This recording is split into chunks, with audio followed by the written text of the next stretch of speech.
Okay, Sagittarius, it's your turn. This is your reading for February of 2020.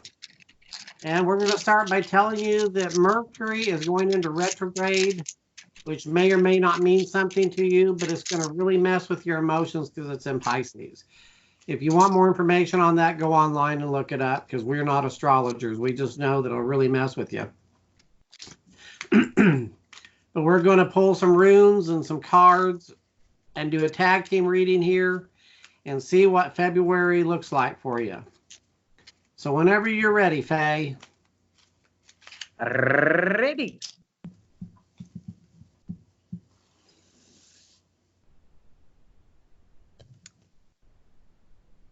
I'm ready. I'm ready. All right, Sagittarius. You have one rune that's kind of floating around the other ones. And what it is it was, and it is the symbol for the antlers of a deer. And a deer uses the antlers to push away danger, to keep the danger away from it. And in this case, you have the antlers in their downward position, which is an indication of not allowing yourself the space to protect yourself appropriately. It's like getting closed in on, and somehow your reactions are not being to push away, and so right there's part of the problem. And this is sort of like I said, floating around the reading, which means it kind of has more of a direct effect on everything. It will influence each of the other runes So as we. could that rune have anything to do with pushing stuff away that may be of your highest good? Because the card I've got is the Six of Pentacles, which is like you're barely getting by, but you are getting by. But it looks like you probably, my first sense when you said that was that you're blocking your own prosperity. Yeah, it could be something like that because again, what it's in its primary thing, it's, or at least the way it's turned right now, where it's in its upside down position, it's an inappropriate or ineffectual defense. So yeah, it could be pushing away stuff that you need to have come in because you're not ready to accept that, or you don't believe that it can happen, or whatever. So yes, it could. I also get a sense by this card that you have been struggling so long financially that it has become just sort of, you've accepted that everything's always going to be a struggle. And I'm not certain it's always going to be a struggle, but that's sort of where your mindset is at. Is oh, I can't think of the word for it right now. And I'm certain as soon as we're through with this reading, it'll be right in my head. But it has to do with as a man thinketh, so he shall be. So if you just assume everything's always going to be tight and all, then you're going to create that. Right, you're pulling it towards yourself because Mm-hmm. your belief in that is stronger than your belief that things will work out okay. So that makes sense. You have the next rune is Wunjo, which is the rune for a fruit-bearing branch. That's right there. And it's headed downwards, which is an indication that this opportunity is probably something that is like past or is passing currently. But this is like an offering for potentially a new job, new relationship, but it's Relationship. yeah, I can see that. Yeah, it's the King of Cups, and that's a relationship prone king.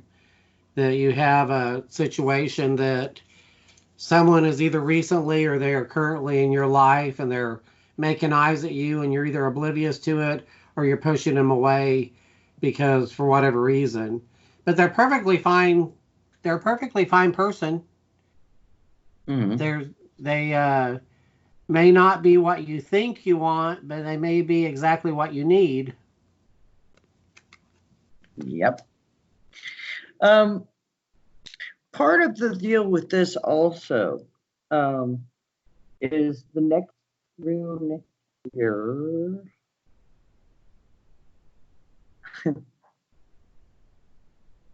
Deals with relationships. It's a gift from the gods. It's basically the universe saying, here, you can have this because we care. And so it is. It's a gift that the universe is laying at your feet to accept. But again, if you don't feel like you deserve this, if you don't feel like that you've been worthy, then you may chase this person off or ignore it or whatever. And this person is either someone who's coming in from your past, or else they're a person with children. And that may be one of the blockages, or maybe it's your own children that's blocking you from looking at this relationship. But it's a happy little relationship. It's a happy little ditty. One of the things about Sagittarius is that they're into blissful denial, blissful ignorance. They sometimes do not pick up on the most obvious of clues. This person may be standing right in front of you or standing right next to you, giving you messages, and you're focused somewhere else, and you're just not seeing them or getting them. Your mind is somewhere else. So wake up, people, wake up. One thing that may impact things, and it's possible, Sag, that this will, it's possible this could impact you. This one is Raido, and this one deals in a lot of respects with communication. And one of the things with this rune is that, again, it's not in its downward position, but it's moving downwards. And when that happens, it tends to be that communication gets screwy. It's harder to be able to verbalize what it is you need to say to a person, or it's harder to, like, if you're having a tense day, it's hard to not just at somebody, instead of being like, this is not their fault. This is something I'm bringing home from work or whatever. So there's a caution here, and especially with Mercury going retrograde, which also messes with communication. There's a real possibility that you may end up with communication issues. But again, the Mercury retrograde is a fairly quick moving type of thing. So overall, if you could just kind of hang in there, kind of keep your tongue in your mouth and don't take anybody's head off, you will probably be able to weather all of that, and then the communication should actually improve. This is a card of celebration and overindulgence. It indicates you probably don't want to be talking a lot after you've been drinking, because stuff is going to come out of your mouth that could actually have significant ramifications later. It's all fun and games until someone gets their feelings hurt. And I would like to say, okay, the next two runes are, they're laying on top of each other. When I get runes that are doing that, I have a tendency of reading them as kind of as one rune rather than separate, because the influences are more direct in those cases. And what you have is pretty groovy. The runes are laying like this, okay? And the rune on the bottom is Berkana. And Berkana is growth. Berkana is like, like you planted the fields and everything's coming up, sunshine and lollipops. It's a really happy kind of rune. Sometimes there is a need for a bit of a sacrifice with that growth in order to bring it forth. So again, if you're using inappropriate defense, as an example, which we talked about earlier. You might need to look at that and be like, okay, why am I pushing this person away or this energy away, or you know, why am I not letting things in? And I have a feeling a lot of that could be being overwhelmed. Anyway, the rune that's sitting on top of that is Jera. And Jera deals with cycles. Okay, it deals with, we go through all the seasons as a real good example. So we've got winter, spring, summer, and fall. And we have to go through all those stages. And in our lives, we also go through those stages where there's sometimes where, we're just sort of like in a depressed, kind of slow moving state. And that's more the winter. And then we get energized in that spring and like that. So you've got Jera, which is a cyclical rune. And one thing with Jera is that it pretty much says that you will have a really good, bountiful harvest. That's one of the things that Jera is sort of as a promise of. So you've got this incredible growth going on, as well as a really good harvest coming from this. So it seems like in this situation that, this relationship, this person, this whatever is actually really, really a good positive force in your life. That brings us to the Nine of Pentacles, which is a bountiful harvest. But it also says that you're perfectly content being alone and probably have really enjoyed some alone time. But it doesn't matter whether there's someone in your life or not. You're still going to be okay. You don't have to rely on them to absolutely validate you. You can be self-validating, self-supporting. It also indicates that you do have a chunk of money coming in. And we are coming towards tax season, so maybe it's around taxes, but you do have a chunk of money coming in, which is nice. Yeah. The next two runes, which are the last two runes that I've got, came out in the position that I consider a subconscious or an unseen position. And let me see here. One of the runes is this one here. This is Perth. And it deals with karma. It deals with karmic relationships. Again, the way I see karma is that we have internal karma, which are lessons that we come into this life to learn in and of ourselves. It's things that we learn on our own. We also have karma that other people come into our lives and join us with, and then both people can learn from that. In the position that this is in, it's looking like this relationship could be a karmic relationship. This is probably somebody who you've dealt with in previous life or lives.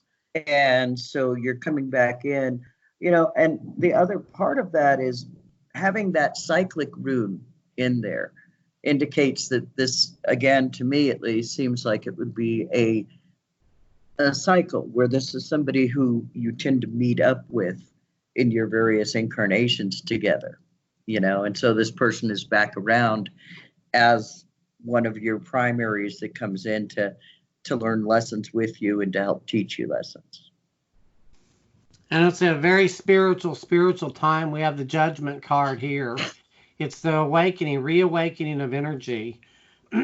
This is Gabriel blowing his horn, waking up the dead.